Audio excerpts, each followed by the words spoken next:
नमस्कार, स्वागत छ हजुरहरूलाई नेपाल अनलाइन स्कुल च्यानलमा।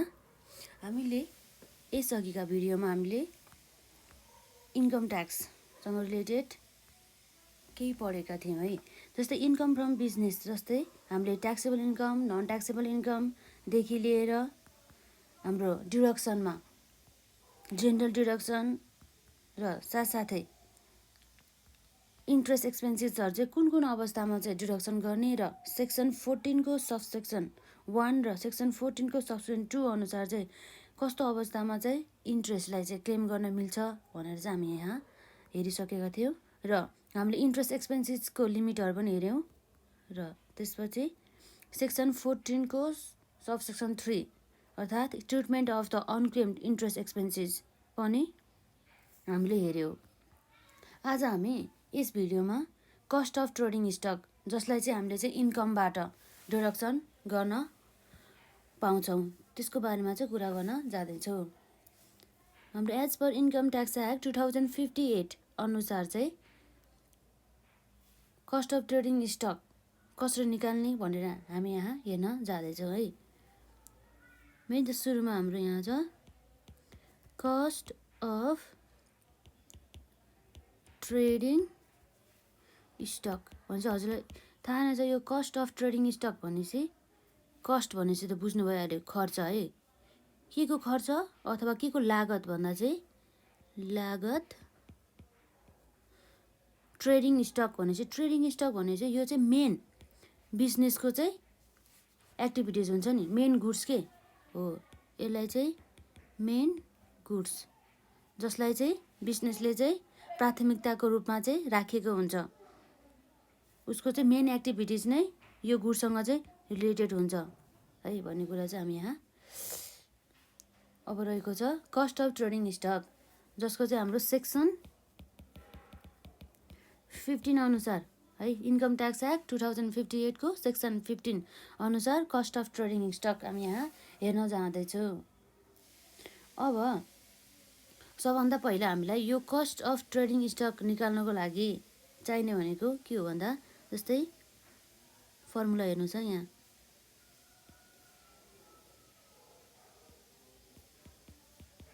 ओपनिङ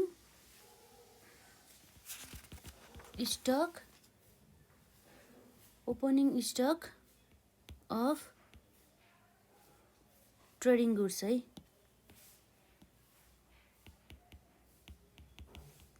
ट्रेडिङ गुड्स जसमा हामीले एड गर्छौँ कस्ट अफ मटेरियल पर्चेज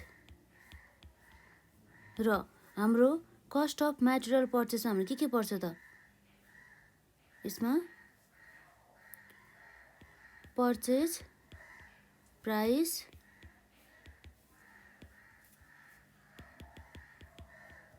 फ्रेटहरू र अरू के हुनसक्छ हाम्रो transportation cost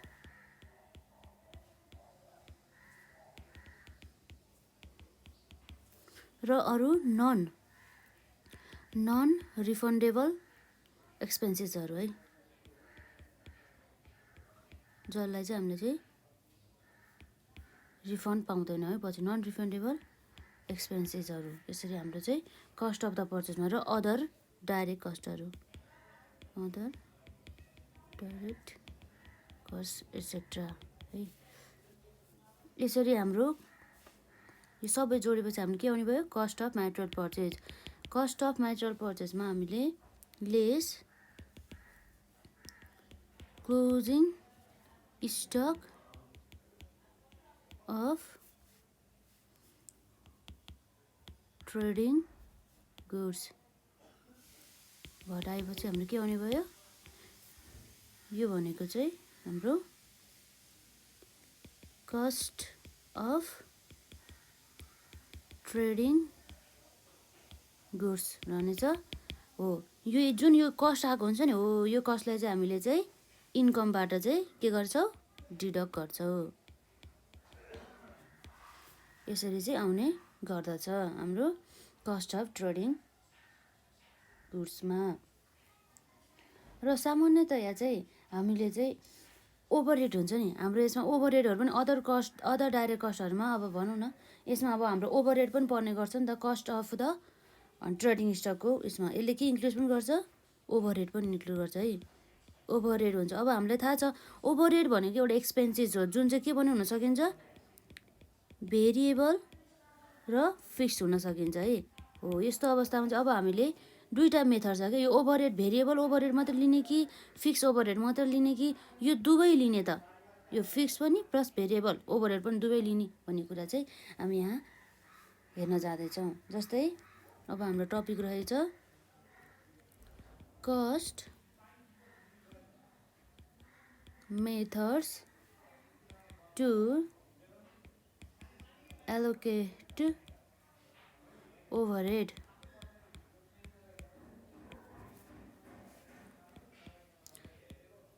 There are two methods to allocate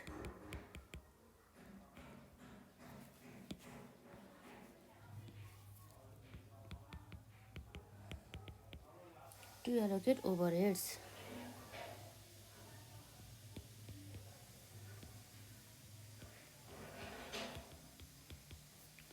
एउटा रहेको छ absorption cost method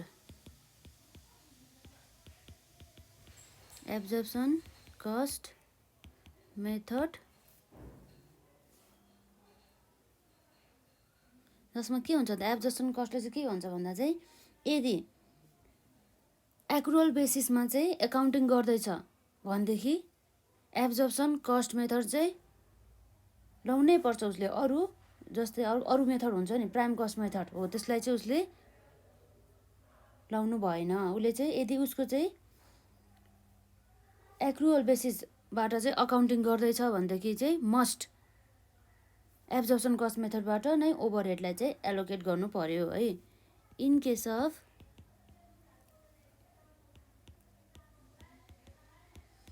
person following accrual basis of accounting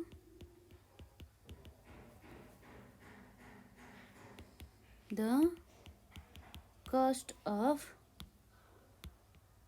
production shall be determined using absorption cost method।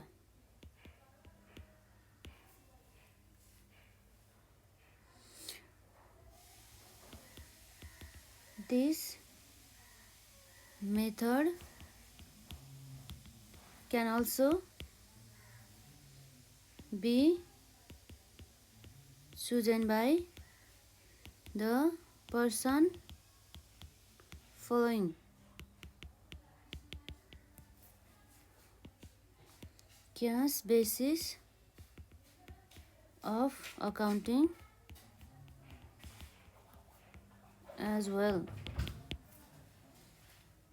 यो हाम्रो एब्जर्प्सन कस्ट मेथडमा हामीले एक्रुअल बेसिस छ भनेदेखि चाहिँ एब्जर्प्सन कस्ट मेथडबाट नै ओभरहेड एलोकेट गर्नु पर्यो कस्ट अफ द प्रोडक्सनमा। तर उसले क्यास बेसिसबाट चाहिँ अकाउन्टिङ गर्दैछ भनेदेखि चाहिँ उसले चाहिँ एब्जर्प्सन कस्ट मेथड पनि अप्लाई गर्न पायो। तर यदि एक्रुअल बेसिसबाट गर्दछ भन्दै चाहिँ उसले चाहिँ अरू मेथडमा जान पाएन।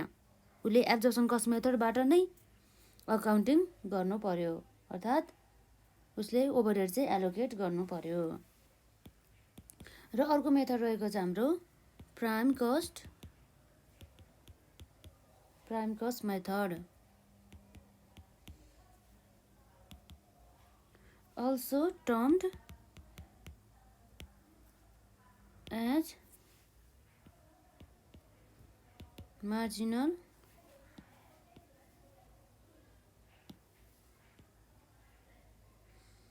or variable कस्ट मेथड पनि भनिन्छ है यसलाई। र प्राइम कस्ट मेथडले के भन्छ त? Prime cost method can be used to determine cost of production by the person following cash basis of accounting है। अब हामीले यसरी कुन बेसिसबाट अकाउन्टिङ गर्दाखेरि चाहिँ कुन मेथडबाट चाहिँ ओभरहेडलाई एलोकेट गर्ने भनेर हामीले यहाँ हेऱ्यौँ है। यदि चाहिँ एक्रुअल बेसिसबाट अकाउन्टिङ गर्दैछ भने चाहिँ मस्ट एब्जर्प्सन कस्ट मेथडबाट नै ओभरहेडलाई चाहिँ एलोकेट गर्नु पर्यो। र प्राइम कस्ट मेथडमा चाहिँ के हुन्छ भन्दा चाहिँ prime cost method can be use to determine cost of the production by person following cash basis of the accounting भने चाहिँ क्यास बेसिसबाट अकाउन्टिङ गर्ने मान्छेले चाहिँ प्राइम कस्ट मेथडबाट पनि उसले ओभरहेड एलोकेट गर्न पायो र उसँग अप्सन भयो कि। र एब्जर्प्सन कस्ट मेथडबाट पनि उसले ओभरहेडलाई एलोकेट गर्न पायो। दुईवटा मेथड छ है क्यास बेसिसको लागि चाहिँ। तर यदि अक्रुअल बेसिस छ भन्दै चाहिँ अक्रुअल बेसिसबाट अकाउन्टिङ गर्दैछ भने चाहिँ उसले चाहिँ एब्जर्प्सन कस्ट मेथडबाट मात्रै ओभरहेडलाई चाहिँ एलोकेट गर्नु पर्यो। जस्तै अब हाम्रो त्यो ओभरहेडहरू चाहिँ एलोकेट गर्नु पर्यो भन्छ है as per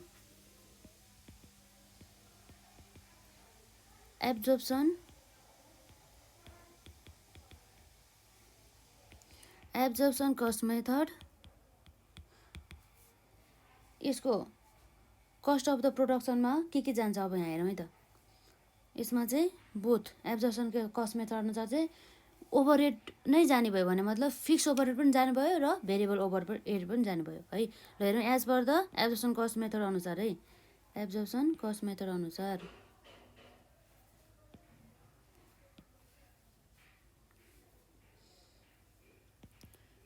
calculation of cost of production on the basis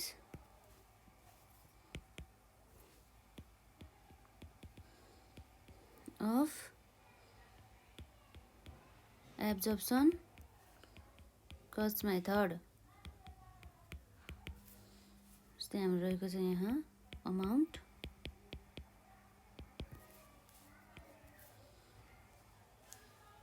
number ए मा डाइरेक्ट मटेरियल कस्ट र अर्को रहेको छ डाइरेक्ट लेबर कस्ट एन्ड अर्को रहेको छ फ्याक्ट्री ओभरहेड। फ्याक्ट्री ओभरहेड भने चाहिँ हाम्रो के भयो त यो बोथ भेरिएबल पनि प्लस फिक्स्ड पनि दुईटै ओभरहेड चाहिँ यसले इन्क्लुड गर्यो। यसरी आउनुभयो हाम्रो एब्जर्प्सन मेथड अनुसार चाहिँ कस्ट अफ प्रोडक्सन।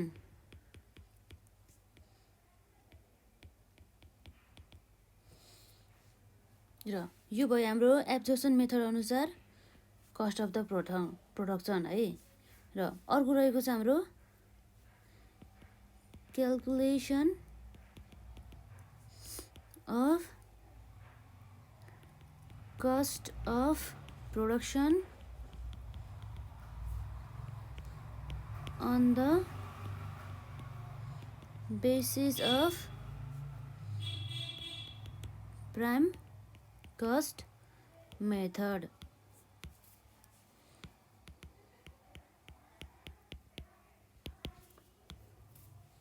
हाम्रो के भयो त्यसमा जस्तै ए नम्बरमा इन्क्लुड हुने भयो डाइरेक्ट मटेरियल कस्ट अर्को रह्यो हाम्रो डाइरेक्ट लेबर कस्ट एन्ड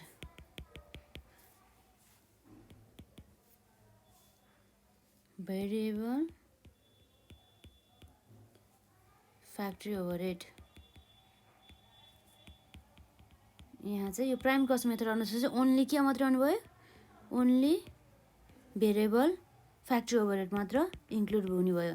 तर हाम्रो एब्जर्प्सन कस्ट मेथडमा के छ त, भेरिएबल पनि र फिक्स ओभरहेड पनि बोथ इन्क्लुड भयो। यही नै हो कि हाम्रो फरक, अरू सबै सेम हो है।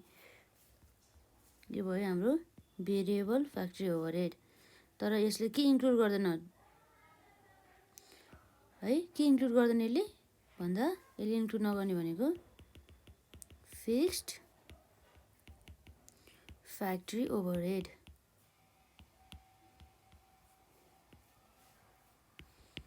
र यसरी हाम्रो यो तीनवटा जोडेर आएको एमाउन्ट भनेको हाम्रो के हुन्छ, cost of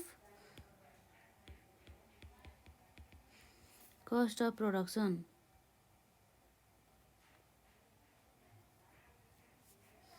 cost of production रह्यो है, as per prime cost method अनुसार। अब हामीलाई थाहा नै छ यो ओपनिङ स्टक हुन्छ नि, यो ओपनिङ स्टक भनेको चाहिँ प्रिभियस इयरको चाहिँ के हो त, यो ओपनिङ स्टक भनेको चाहिँ प्रिभियस इयरको क्लोजिङ स्टक हो। भने मतलब प्रिभियस इयरमा चाहिँ सोल्ड अनसोल्ड रहेको कि अनसोल्ड गुड्स, यसलाई के भनिन्छ, अनसोल्ड गुड्स भनिन्छ। जुन चाहिँ प्रिभियस इयरमा unsold goods of the previous year. र हाम्रो क्लोजिङ स्टक भनेको चाहिँ यो ड्युरिङ द इयरको अनसोल्ड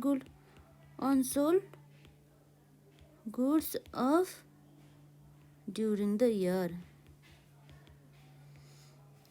इयर अथवा at the end of the year भन्ने नै हुन्छ है। Unsold goods at the closing stock है।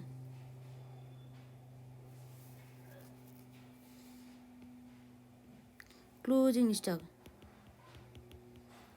स्टक भइहाल्यो, unsold goods at the end of the year भने नै हुन्छ है। यसरी चाहिँ हामी बुझ्न सक्छौँ। यो हाम्रो खासै केही पनि गाह्रो छैन यसमा होइन। अब हामी एकपल्ट यसलाई हेरौँ।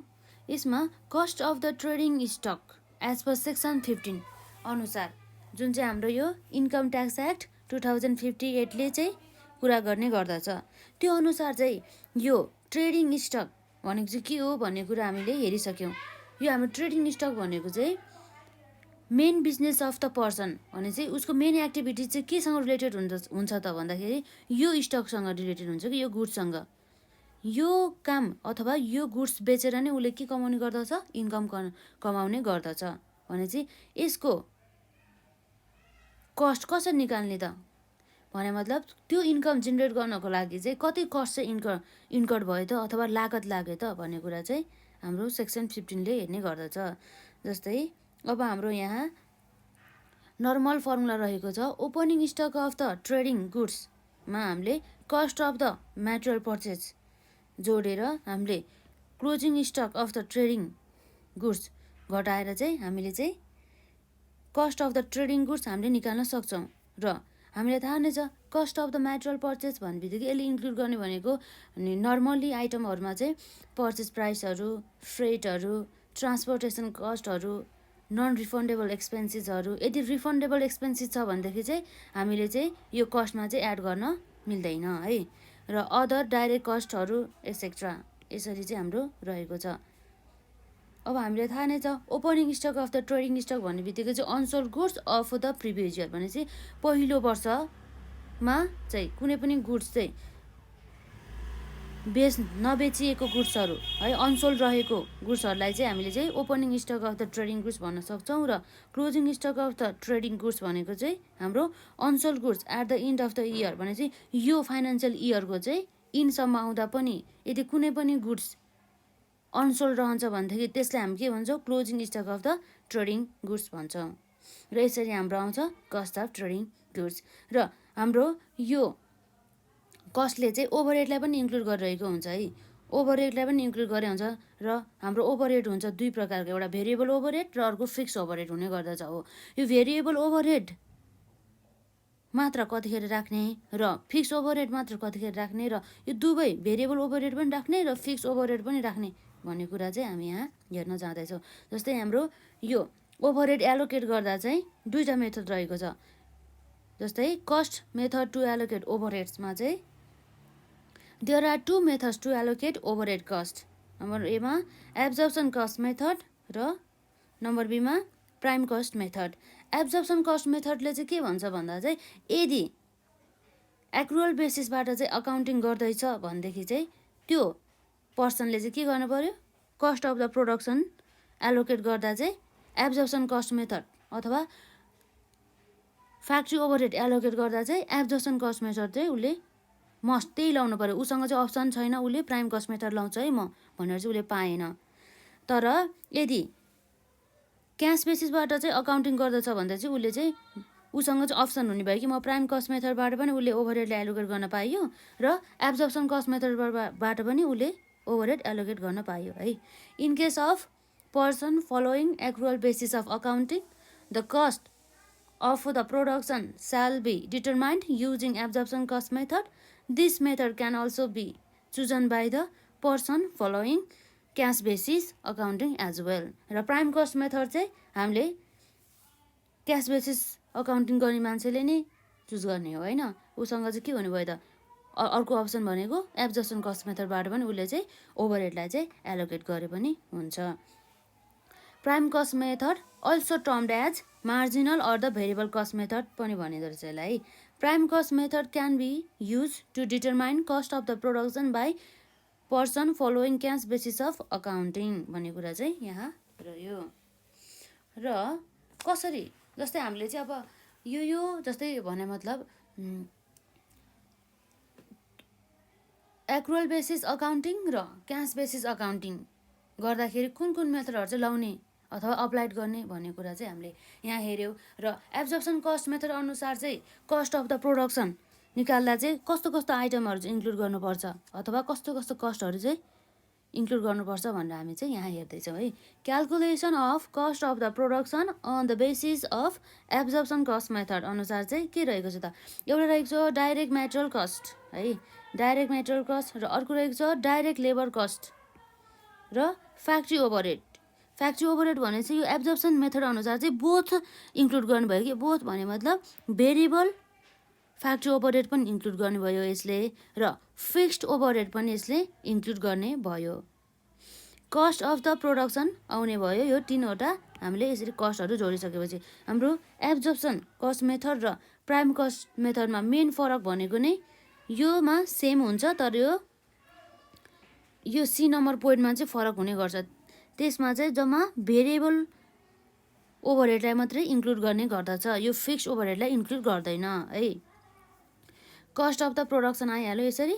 र यहाँ रहेको छ calculation of the cost of the production on the basis of the prime cost method अनुसार चाहिँ डाइरेक्ट मेटेरियल कस्ट इन्क्लुड हुने भयो, यो जुन कुरा हाम्रो एब्जर्प्सन कस्ट मेथडमा पनि इन्क्लुड हुन्थ्यो। र अर्को रह्यो डाइरेक्ट लेबर कस्ट, यो पनि इन्क्लुड हुनुभयो, यसलाई पनि इन्क्लुड गर्थ्यो एब्जर्प्सन कस्टिङ मेथडमा है। र अर्को रह्यो भेरिएबल कस्ट ओभरहेड अथवा भेरिएबल फ्याक्ट्री ओभरहेडमा चाहिँ ओभरहेड मात्रै इन्क्लुड गर्ने भयो कस्ट अफ द प्रोडक्सन निकाल्दाखेरि on the basis of the prime cost method अनुसार है। तर उसले के इन्क्लुड गरेन, फिक्स्ड फ्याक्ट्री ओभरहेड इन्क्लुड गरेन, जसलाई चाहिँ इन्क्लुड गर्थ्यो कसले, एब्जर्प्सन मेथड अनुसार चाहिँ फिक्सलाई पनि यसरी इन्क्लुड गर्थ्यो है। र यसरी आउनुभयो हाम्रो cost of the production. Cost of the production आयो, यो हाम्रो भयो सेक्सन 15 अनुसार है। र अर्को हामी हेर्न जाउँ है, अर्को हाम्रो एक्सपेन्डिचरको नाममा के आउँछ भन्दाखेरि जस्तो यो हाम्रो भर्खर के सक्यो cost of the trading goods भयो अहिले होइन, ट्रेडिङ गुड्स भयो। और अर्को हाम्रो 2 नम्बरमा रह्यो जस्तै repair and improvement expenses, repair and repair and improvement expenses है। रिपेयर एन्ड इम्प्रुभमेन्ट एक्सपेन्सेस भने चाहिँ हामीलाई थाहा नै छ यसको ट्रिटमेन्ट के हो त। यो पनि आज एक्सपेन्सेसको रूपमा चाहिँ हामीले चाहिँ इन्कमबाट चाहिँ डिडक्ट गर्न पाउँछौँ। तर हामीले सबै रिपेयर एन्ड इम्प्रुभमेन्ट एक्सपेन्सेसलाई हामीले डिडक्ट गर्न पाउँदैन। त्यहाँ सर्टेन लिमिटेसनहरू रहेको छ। यदि त्यो लिमिट अनुसार नै हामीले चाहिँ हेरेर चाहिँ यो रिपेयर एन्ड इम्प्रुभमेन्ट एक्सपेन्सेसलाई चाहिँ हामीले डिडक्ट गर्नुपर्ने हुन्छ as per income tax act है।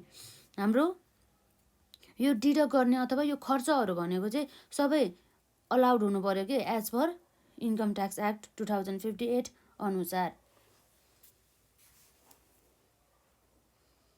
जस्तै यदि चाहिँ यो रिपेयर एन्ड मेन्टेनेन्स हामी केसँग रिलेटेड मात्र कुरा गर्छौँ भन्दा चाहिँ डिप्रिसिएबल एसेट्सको चाहिँ रिपेयर एन्ड इम्प्रुभमेन्ट एन्ड एक्सपेन्सेसको बारेमा चाहिँ कुरा गर्छौँ यहाँ। जस्तै हाम्रो रहेको छ repair and improvement expenses of depreciable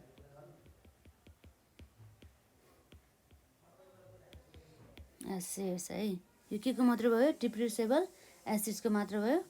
यो भयो under section 16 of income tax act 2058ले चाहिँ हामीलाई कभर गर्ने गर्दछ है। अब हामीले एक्सपेन्सेस त इन्कर्ड भयो बिजनेसमा रिपेयर एन्ड इम्प्रुभमेन्ट है। अब यसले चाहिँ अब हामीले कति एमाउन्टको चाहिँ बराबरको चाहिँ हामीले अनि रिपेयर एन्ड इम्प्रुभमेन्ट एक्सपेन्सेस चाहिँ अलाउड गर्ने र कुन कन्डिसनमा चाहिँ हामीले चाहिँ रिपेयर एन्ड इम्प्रुभमेन्ट एक्सपेन्सेस चाहिँ अनि हामीले डिडक्ट गर्न पाउँछ भन्ने हामी यहाँ हेर्छौँ है। अल द 4 यो 4वटा कन्डिसन चाहिँ फुलफिल हुनु पर्यो यदि चाहिँ हामीले चाहिँ repair and improvement expenses deduct गर्न जाँदैछौँ भनेदेखि। यदि यो 4वटा मध्ये एउटा कन्डिसन मात्र फुलफिल भएन भने यो रिपेयर एन्ड इम्प्रुभमेन्ट एक्सपेन्सेसलाई चाहिँ हामीले इन्कमबाट चाहिँ डिडक्ट गर्न पाएनौँ। All the 4 following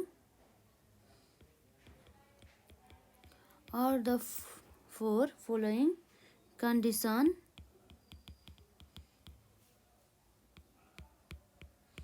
shall be satisfied to claim repair and improvement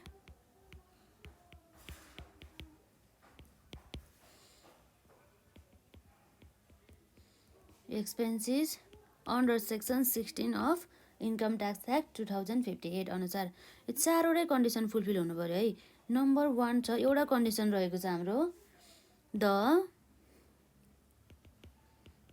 expenditure shall be incurred during the income year र अर्को कन्डिसन रहेको छ द एक्सपेन्डिचर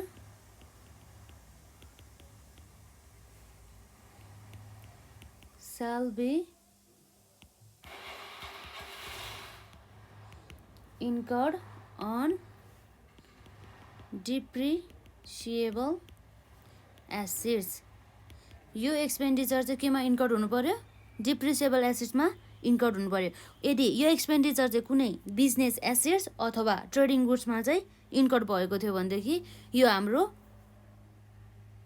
सेक्सन 16 अनुसार चाहिँ यसलाई चाहिँ डिडक्ट गर्न पाउँदैन थियो इन्कमबाट भन्ने कुरा चाहिँ यहाँ रहेको छ। र अर्को हाम्रो नम्बर 1 मा के रहेको छ the expenditure shall be incurred during the income year। त्यो एक्सपेन्डिचर चाहिँ यही इन्कम इयरमा जुन इन्कम इयरमा चाहिँ यसलाई डिडक्ट गर्न लागेको हो त्यही इन्कम इयरमा चाहिँ यो चाहिँ इन्कर्ड भएको हुनु पर्यो है। अरू इन्कम इयरमा चाहिँ इन्कर्ड भएको हुनु भएन। र अर्को हाम्रो नम्बर 3 मा कन्डिसन रहेको छ the depreciable asset shall be owned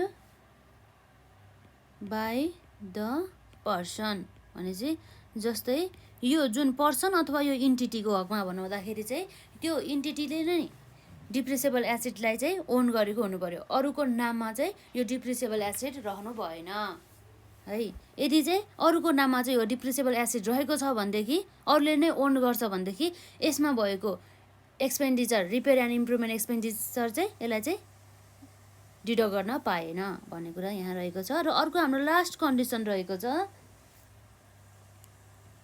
the depreciable asset shall be used to generate income from business, used to generate income from business है।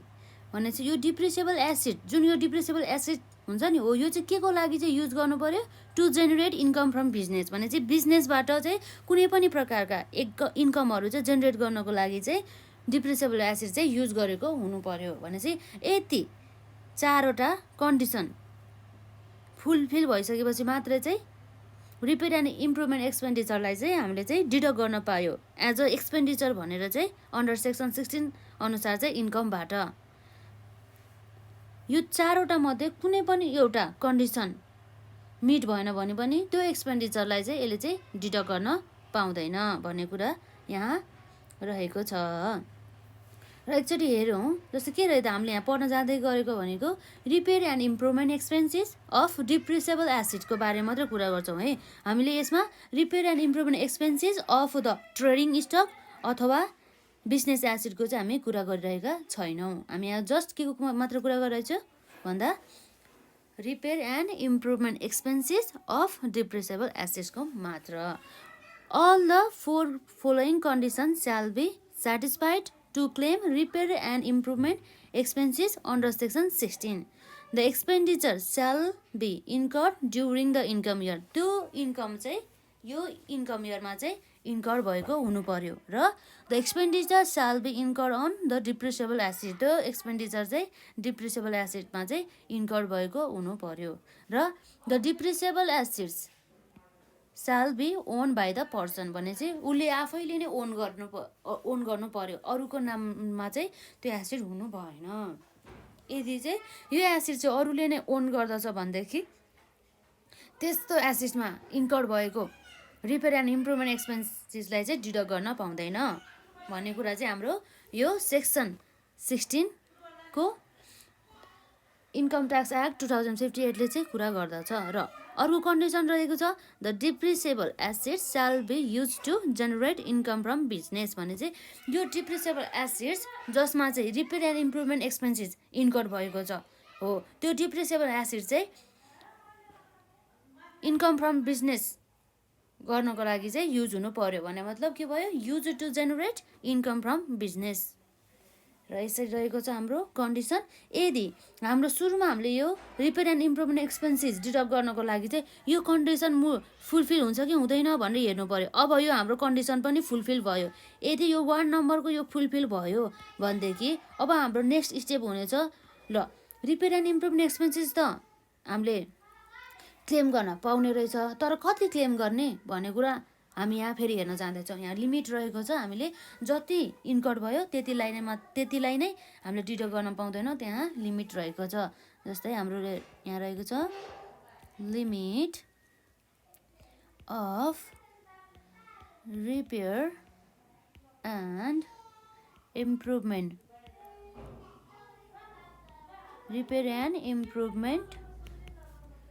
cost under section 16 को सबसेक्सन 2 अनुसार है। जस्तै हाम्रो यहाँ लिमिटमा चाहिँ द रिपेयर एन्ड इम्प्रुभमेन्ट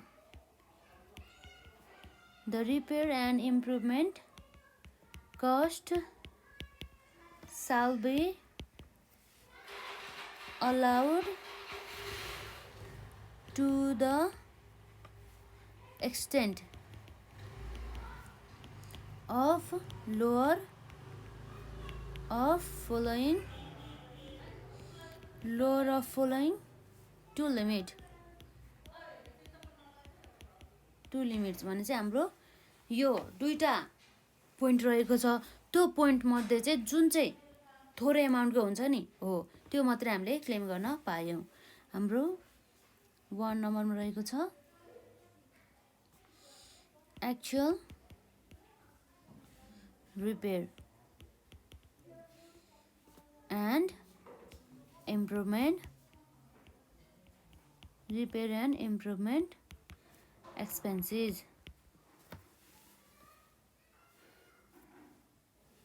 र अर्को रहेको छ 7% of depreciation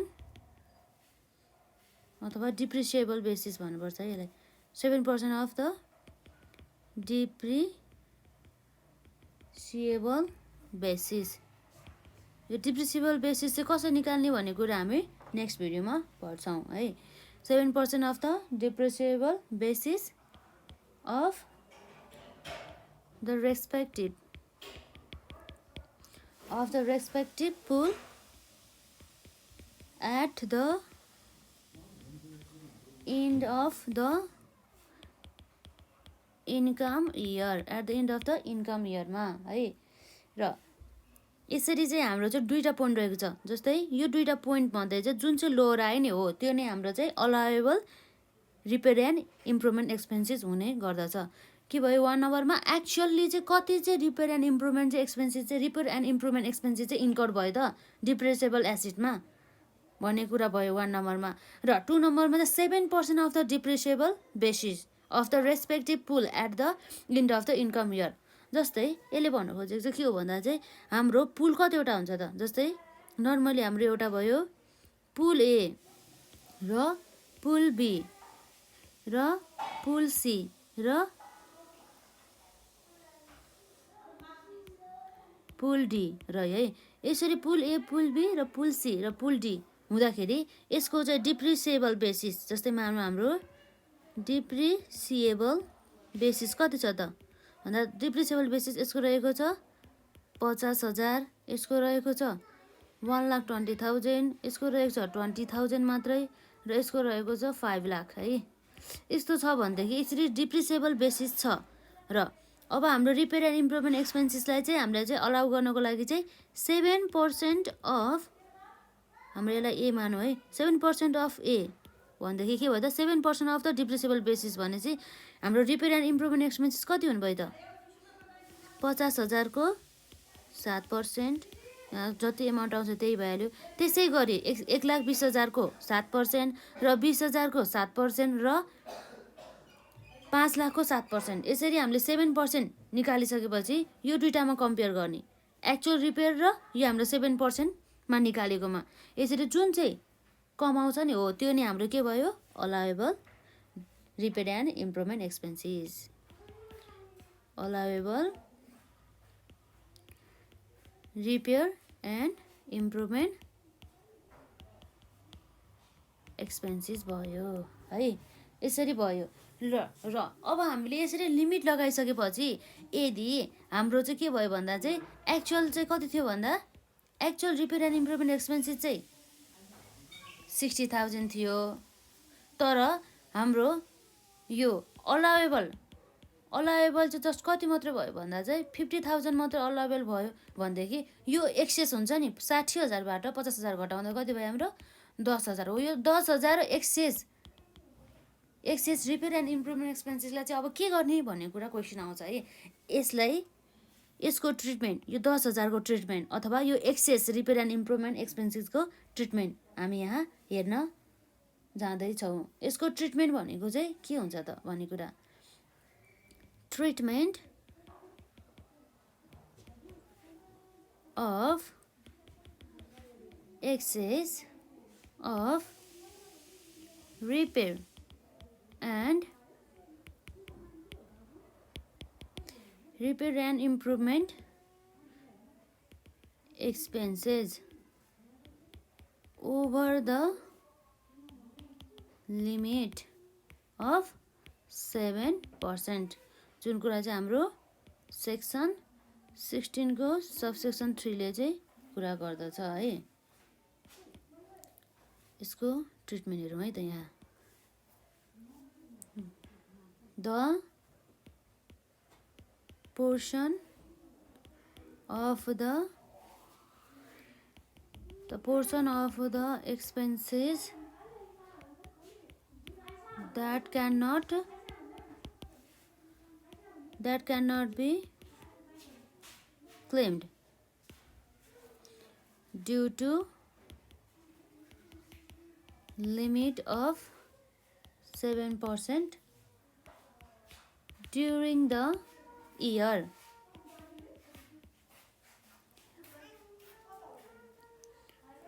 are allowed to be capitalized। त्यसलाई हामीले के गर्नुपर्ने रहेछ त? क्यापिटलाइज गर्नुपर्ने रहेछ to the carrying amount of the respective pool of the assets, but depreciation on that portion is allowed only a year after the capitalization।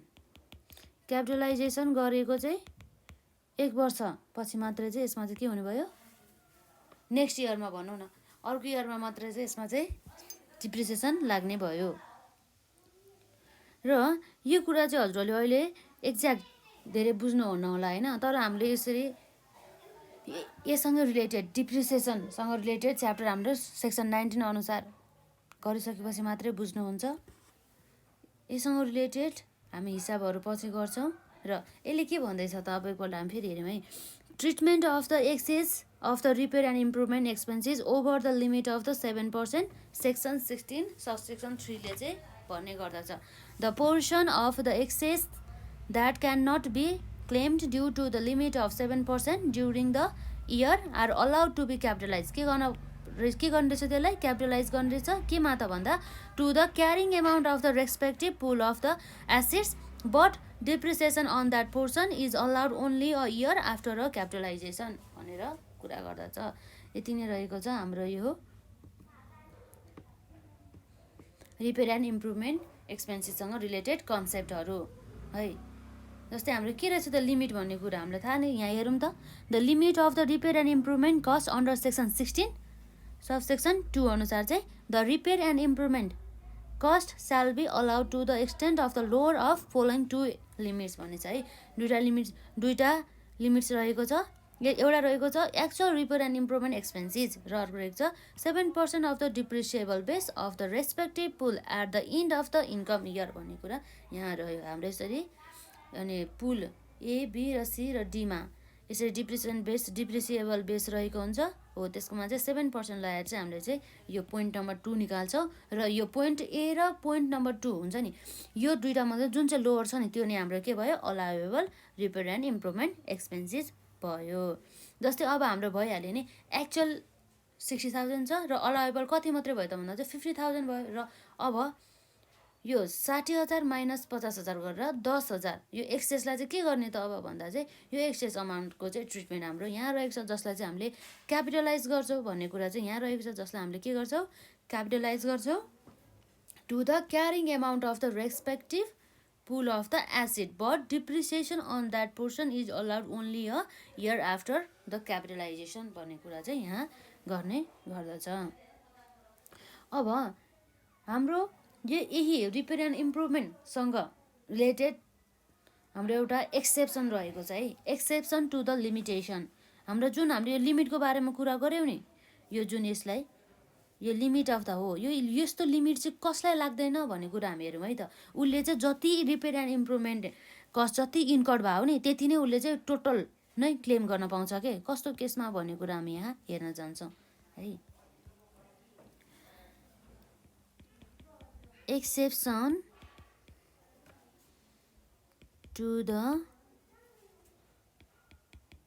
Limitation,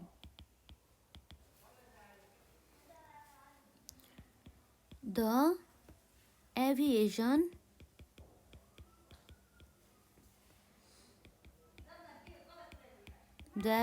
companies are allowed to claim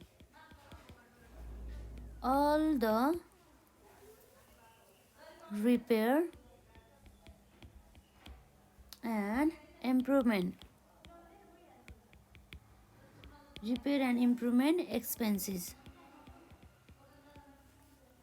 incurred on an overall checking। Overall checking भने चाहिँ हाम्रो के हुन्छ, overhauling पनि भन्छ यसलाई, ओभरहाउलिङ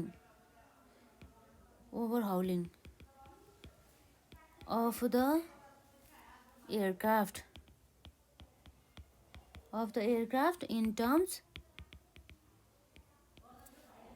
in terms of the standards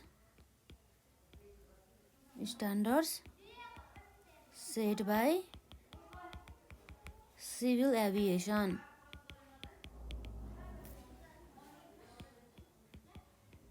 authorities of Nepal। यसलाई short फर्ममा के भन्छ त, CAAN, क्यान पनि भनिन्छ है।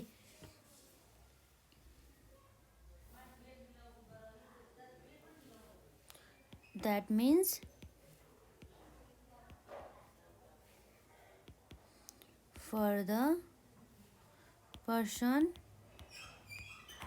who is engaged in providing air transportation है, एयर ट्रान्सपोर्टेसन अथवा एयर ट्रान्सपोर्ट फ्यासिलिटिज भनौँ यसलाई, एयर ट्रान्सपोर्ट फ्यासिलिटिज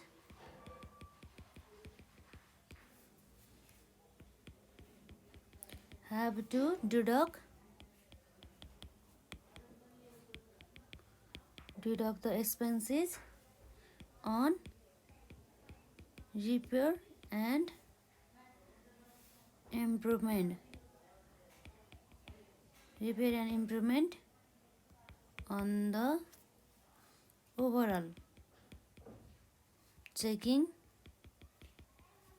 अथवा यसलाई के पनि भनिन्छ, ओभरहाउलिङ पनि भनिन्छ है, overhauling of the aircraft in a separate than a routine repairs of 7%।